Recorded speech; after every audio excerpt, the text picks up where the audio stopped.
അസ്സലാമു അലൈക്കും മുഹിബ്ബീങ്ങളെ, എന്തൊക്കെ റാഹത്തല്ലേ.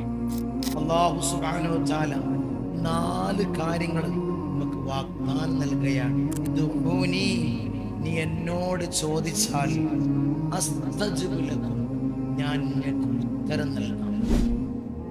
രണ്ടാമത്തത് അല്ലാഹു പറയാണ്, ലഇൻ ശകർതും, നീ എനിക്ക് നന്ദി കാണിച്ചാൽ ലഅസീദന്നക്കും, ഞാൻ നിനക്ക് ഏറ്റിത്തരും.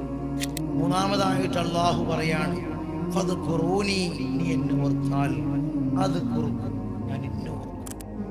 നാലാമതായി അല്ലാഹു പറയാണ്, വമാ കാന അല്ലാഹു മുഅദ്ദിബഹും, അല്ലാഹു ഒരാളെയും ശിക്ഷിക്കുകയില്ല. വഹും യസ്തഗ്ഫിറൂൻ, അവൻ പാപമോചനം തേടുന്നവനാണെങ്കിൽ പടച്ച തമ്പുരാൻ നമ്മളിലേക്ക് അടുക്കുകയാണ്, ഞാൻ അവനിലേക്ക് അടുക്കുന്നില്ല.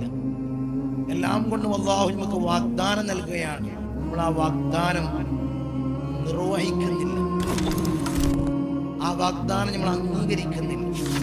നമ്മൾ അംഗീകരിച്ചു കഴിഞ്ഞാൽ ഈ പരിശുദ്ധമാക്കപ്പെട്ട ദീൻ ഏറ്റവും മനോഹരം, ഏറ്റവും സോഫ്റ്റാണ്. അല്ലാഹുവേ, നീ ഞങ്ങൾക്ക് ഈമാൻ തന്ന് അനുഗ്രഹിക്കണം. നിന്റെ ദീനിൽ അടിയുറച്ചു നിൽക്കുന്ന മുഅ്മിനീങ്ങളിൽ അല്ലാഹു ഞങ്ങളെ നീ ചേർക്കണം. അസ്സലാമു അലൈക്കും.